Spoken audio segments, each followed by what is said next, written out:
გასული კვირა დატვირთული იყო სტატისტიკებით, რომელიც რამდენიმე მიმართულებით განახლდა. ერთი მხრივ თებერვლის ფულადი გზავნილები და საგარეო ვაჭრობის მონაცემები დავითვალეთ, მეორეს მხრივ გასული წლის პირდაპირი უცხოური ინვესტიციების რბილად რომ ვთქვათ და აქვე მაინც კონკრეტული ახსნადი თუ სუბიექტური მიზეზებით შემცირებული მაჩვენებელი იყო. სამუშაო კვირის მეორე ნახევარში ეროვნულმა ბანკმა მონეტარული პოლიტიკა შეარბილა. ეს უკანასკნელი განსაკუთრებული მოულოდნელობა ჩვენი საქმიანი მაყურებლისათვის არ უნდა ყოფილიყო. ჩვენი პარტნიორები Galt&Taggart-დან და უფრო ზუსტად ევაბოჭარიშვილი საბროკერო კომპანიის კვლევების დეპარტამენტის უფროსი მოულოდინებზე გასულ ეთერებში საუბრობდა კიდეც. ახლა სწორედ მასთან ერთად გავაგრძელებ საქმიანდილას და დაწყებას სების გადაწყვეტილებით ნამდვილად არ ვეგმო. დილამშვიდობის საერვა, მოგესალმები.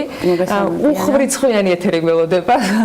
ესეც უნდა გამოყოთ, წინა კვირას უკვე დატვირთული იყო და პირველი იყო საგარეო ვაჭრობასთან დაკავშირებით განახლებული მონაცემები, რომელიც 2019 წლის სტატისტიკას უკავშირდება. მიმდინარე სტატისტიკა ახლა რაც გვაქვს, ნამდვილად კარგი ციფრები გამოვიდა ინვესტიციებისგან, შეშენდელი ინვესტიციებისგან განსხვავებით.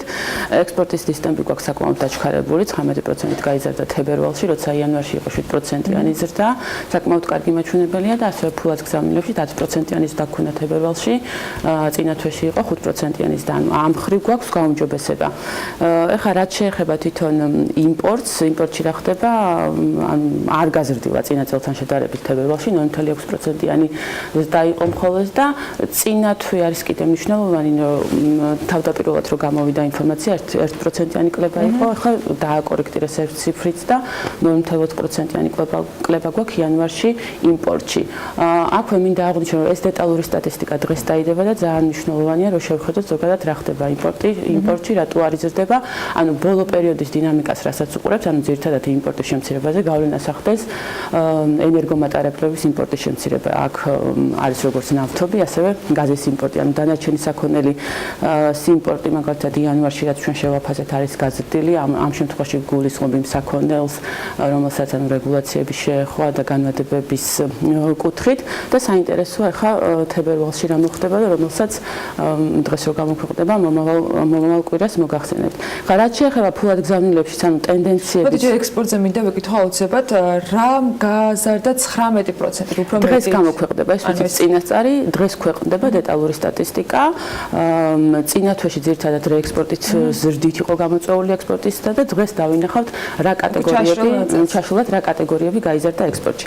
ხა რო გადავიდეთ ფულად გზავნილებში, აქაც როგორც აღნიშნეთ, დაჩქარებულია ზრდის ტემპი, ტენდენციები, ანუ რაც იყო 2018 წლის მეორე ნახევრიდან თითქმის იგივე გრძელდება, ანუ თურქეთიდან ყოველთვიურად იკლებს ფულადი გზავნილები 20-25%, თუმცა ანუ ზოგად სურათზე გავლენა არა აქვს, იმიტომ რომ ხედავთ, რომ გაზრდილია ფულადი გზავნილები ევროკავშირიდან და ადრეც ვთქვი და ეხლაც ვიმეორებ, ანუ განსაკუთრებით გაზრდილია პოლონეთიდან ბოლო თვეების განმავლობაში და ჩვენ შეგვიძლია ვივარაუდოთ, რომ ის მუშახელი, რომელიც თურქეთში იყოს დასაქმებული, ანუ გადანაწილდნენ ევროკავშირის ქვეყნებში და მათ შორის პოლონეთში.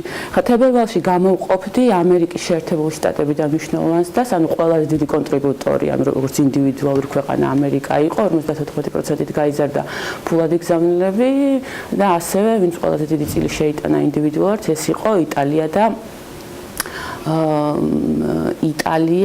ამერიკა და პოლონეთი. ან პოლონეთი იყო ეს ინდივიდუალურად ყველაზე დიდი კონტრიბუტორი.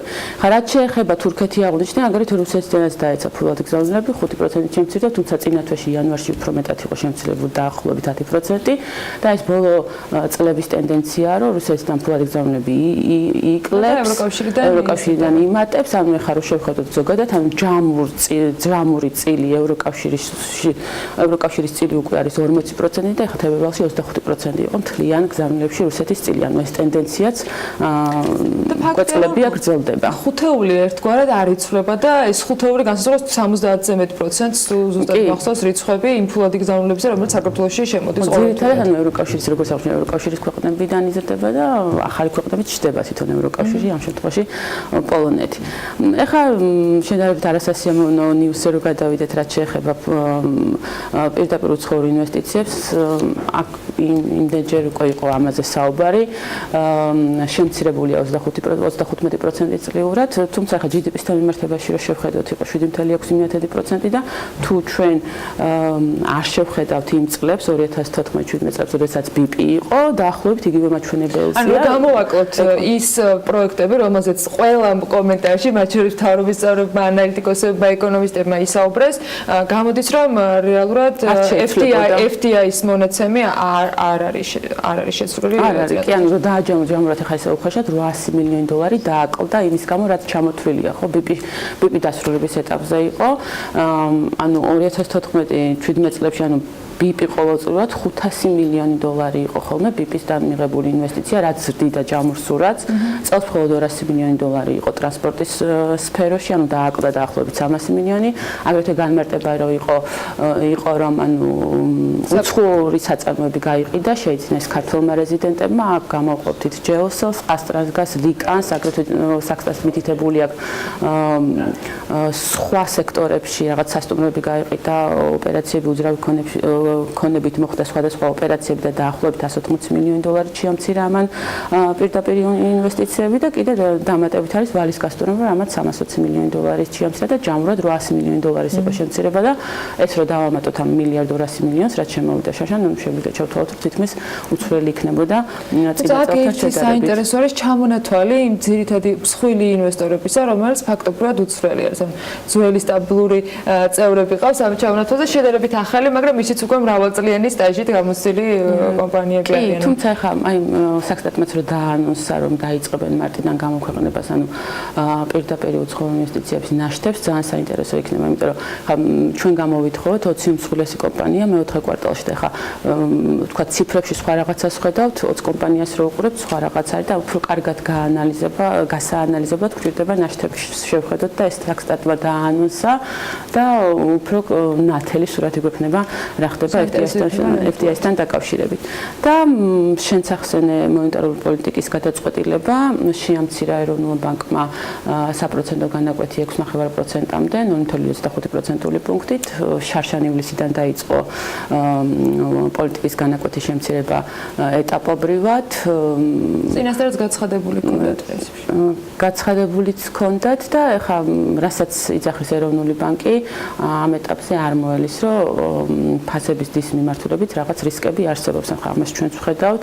ერთი რომ თვითონაც ასახელებს, რომ შემცირებული ან ზრდის ტემპი ჩამორჩება პოტენციურს და აგრეთვე საგარეო სექტორიდანაც რისკები არ არის. ახლა რაც ვხედავთ, უყურებთ იმპორტირებული ინფლაცია არის ძალიან დაბალი და მსოფლიო ბაზარზე ხო ეს თვითონ commodity prices ეგრეთ წოდებული არ იზრდება წელს.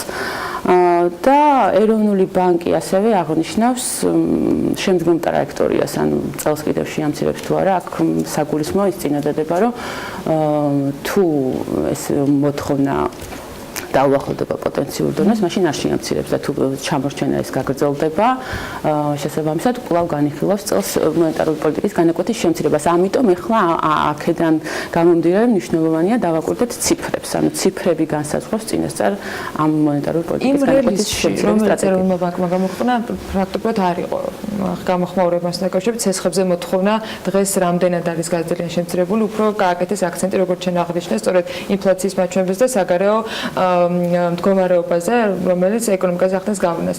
რამდენად შეიძლება რომ ვიდრე თავად ეროვნული ბანკი ანალიზის დადებს პირველი კვარტალისა, რა გავლენა იქონია რეგულაციებმა საბანკო სფეროში, ეს იყოს თავად ეროვნული ბანკისათვის რაღაცა ფორმით მცდელობა წახალისების ესხების, რომელიც რეალურად ამცირებს ხო ბაზარზე სასიცოცხლოს. შეგვიძლია განვიხილოთ, იმიტომ რომ ხა ეროვნული ბანკის პროგნოზი წელს ეკონომიკური ზრდის ყველაზე მაღალია, 5%-იანს დასავლდება და ეს არის შეგვიძლია განვიხილოთ, რომ ერთ-ერთი წახალისება და აგრეთვე მეორე მიზანიც აქვს ეროვნულ ბანკს, ანუ დედოლარიზაციის ღონისძიება და აქაც საპროცენტო განაკვეთის შემცირება, ბიც სურს რომ წაახალისოს ლარის სესხებზე მოთხოვნა და ამავდროულად აი ამავე რელიში მან გაზარდა მოზიდულ სახსრებს და უცხოურ ვალუტაში მოზიდულ სახსრებს და დარეზერვების ნორმა 5%-ული პუნქტით. ანუ ეს ყველაფერი ჯამურად ემსახურება იმას, რომ წახალისდეს ლარიზაციის ღონისძიებები და წახალისდეს ლაში გაცემული სესხები. რომელიც სტატისტიკაში ერთი პერიოდი საკმაოდ მაღალ ზრდას აჩვენებდა, მაგრამ ეხლა რაღაცა რამდენიმე პროცენტული პუნქტით იყო, მე მგონი 57%-ია, ეხლა რასაც უყურებთ, ანუ ბოლო თვეებში ოდნავ მოიმატა, ანუ აი ბოლო რო შევხედოთ ჩვენ 2018 წლის ბოლო თვეებში, ანუ 55%-მდეც იყო და ჩამოსული და ბოლო თვეებში ზრდის ტენდენცია ჰქონდა. თუმცა ახლა აი ამ ღონისძიებებით ვფიქრობთ, რომ კიდე ექნება ზრდისთვის რაღაცა ბიძგი. კი. დიდი მადლობა ევა. ველოდებით განახლებულ სტატისტიკას უკვე სამშაბათს, მათ შორის საგარეო ვაჭრობის ჩაშლილ მონაცემებს. ნამდვილად ძალიან საინტერესო უნდა იყოს, იმიტომ რომ ჩემთვის კარგი აღმოჩენა იყო 19%-იანი ზრდა, რომელიც უკავშირდებოდა ექსპორტს. ტრადიციულად მადლობა საინტერესო მიმოხილვისათვის. ევა ბოჭორიშვილს, Galt&Taggartის კვლევების დეპარტამენტის უფროსი იყო საქმიანი დილის ეთერში.